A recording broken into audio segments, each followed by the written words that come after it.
Hidden Lake Gardens Managing Director Paul Pfeiffer and Marketing and Publicity Coordinator Jessica Goodrich.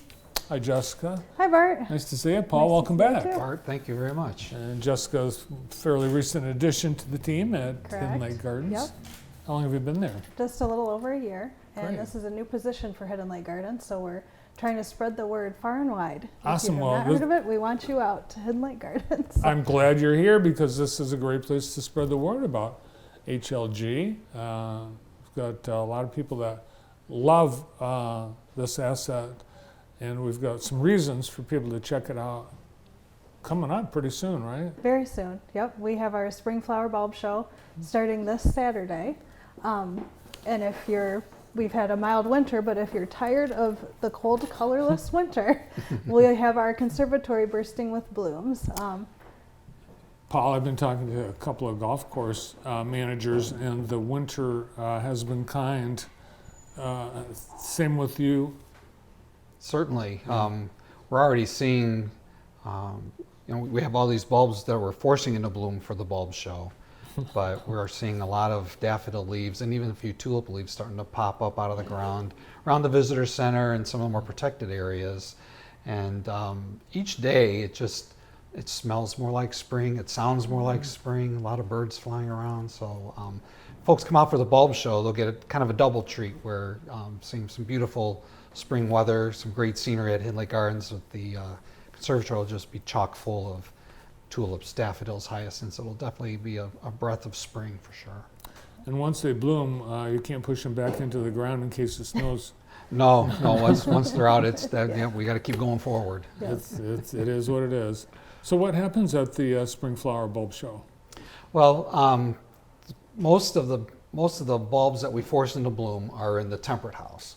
But this year we're going to try something a little bit different. We're going to actually expand that well into the lobby and into the other two biomes. It doesn't quite make sense to have tulips in the arid dome with cactus plants and daffodils in the tropical dome with tropical plants, but we're trying to get more spring flowering plants into those biomes, so the whole conservatory really would be chock full of tulips, daffodils, hyacinths, grape hyacinths. If our fingers are crossed, we'll have our Easter lilies blooming by next week, so it's going to be a really great sign of spring. Great opportunity just to see a lot of color, a lot of fragrance, and really just kind of immerse yourself in a lot of spring color. And these are all inside. So all be inside, yes. And what happens? They bloom, and then their season is as long as it is, and then they're gone. So different bulbs you can do different things with. Tulips, for the most part, once you force them into bloom, for the most part, they are done. So we really just recycle those, compost them. But daffodils, a lot of them we plant outside. We'll fill in some old areas. We have a split rail fence where we've been kind of healing them in along the way as we have time during the spring. We used to sell some of the bulbs after the show for our plant sale in the May, but it's a lot of labor for us to try to get that to happen, and there's really no guarantee that the bulbs will rebloom again. Sure. So it starts this Saturday, and then Sunday you want everyone to come back out and sign up to be a volunteer? Yeah, learn more about our volunteer program. It's thriving and growing, and we have a great core of volunteers, and we're just looking for more. The volunteers that we do have are just loving being part of our team, being out on the skywalk, and just learning more about Hidden Lake Gardens and sharing their passion and excitement for it. How was attendance in 2023? It was amazing. So the skywalk opened in late June 20th, and our typical annual attendance, 12-month attendance, is about 54,000 people. And since June 20th through the end of December, we've had 56,000 people attend. Wow. So, and if we compare that time frame from our highest year of visitation, those 6 months, our attendance has gone up 78%.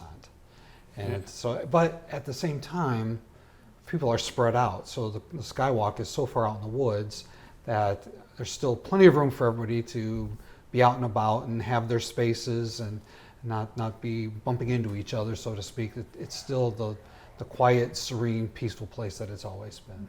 And the Skywalk now, the star attraction at Hidden Lake Gardens. And it was, we were just talking before the show at the announcement when you kicked off this project. It sounded very ambitious, and I think there were some doubters in the audience, but and even during COVID, you made it happen, and now it's all done.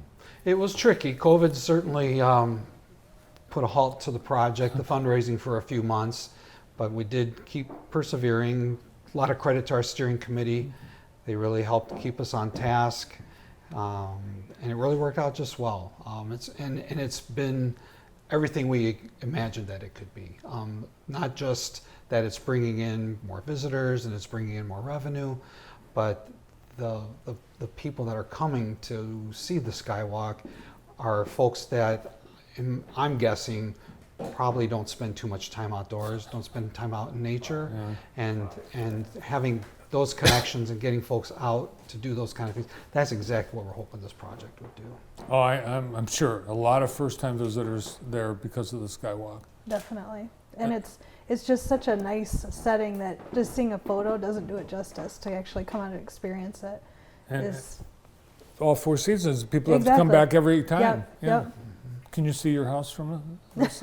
almost. Can you see yours, Paul? No, I cannot. So. You can see into three counties? Well, so the Skywalk, the canopy walk, goes through the tree canopy. Okay. So it's about 65 feet above the ground. We have not done the tree tower yet. Okay. So that's phase 2. When COVID struck, we went ahead and decided to divide the project up into 2 phases. We also have some accessibility challenges with building a tree tower out in the woods where now it needs to have an elevator. And we don't have any electrical power out in our woods. So we've tabled the tree tower idea for the time being. But when we get the tree tower built at about 100 and 120 feet, we can definitely see through the Irish Hills area. Cool. Something to look forward to. All those events that had to be put on hold for the pandemic, are they back? Last year was really, I would say, the first year that we were able to really run a full event calendar, and it just keeps increasing with this year as well. We see in the photos our Art of Bonsai event. That was in September last year, and it was very well attended, and we were thrilled to see varied ages there. We're bringing that back again this July 13th, and it's just a really great event that exhibits the true art of bonsai. We also ran a fall festival for the first time since the pandemic. That was also very well attended, a great event, perfect weather, and we hope to continue that again this year.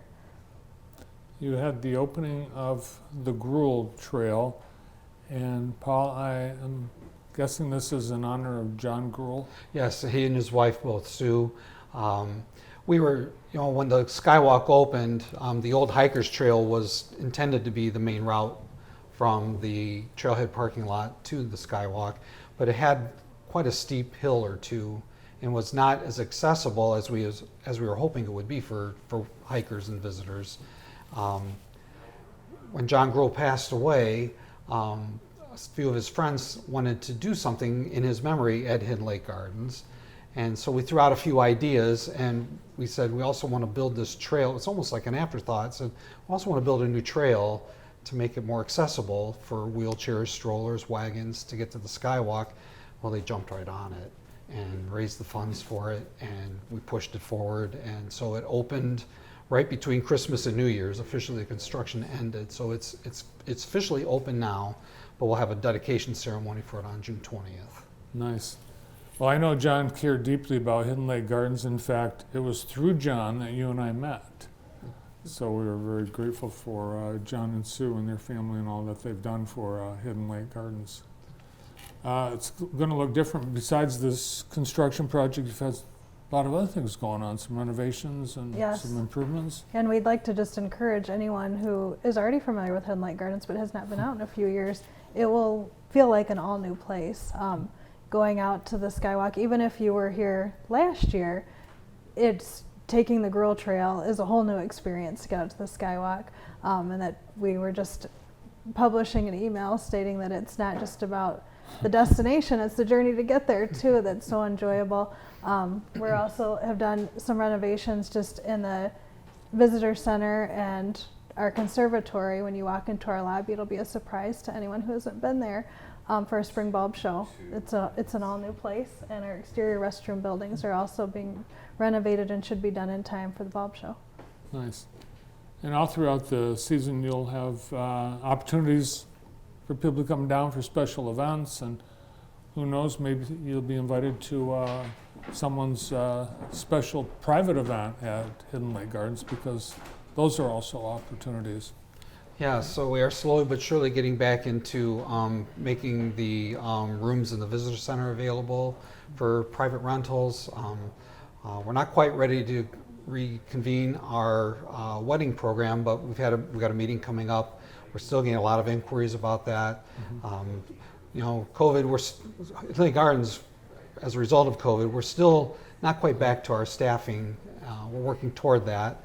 But slowly but surely, we're getting there, and just trying to make Hidden Lake Gardens as accessible for folks as we can, welcoming everybody in.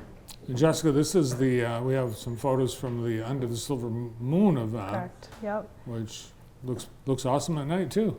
This was a wildly popular event with limited space due to weather and parking constraints, but we really felt this may have been one of the best events we had ever done.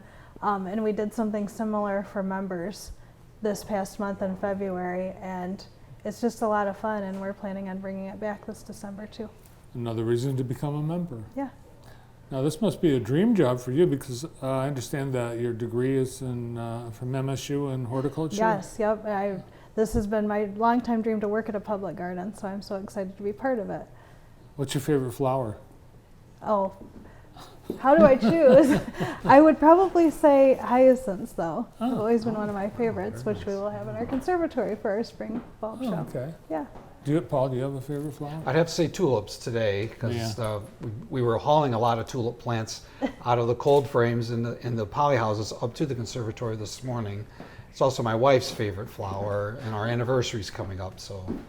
There you go. And you can see Paul's favorite flower, the tulip, at the Spring Flower Bulb Show starting this Saturday.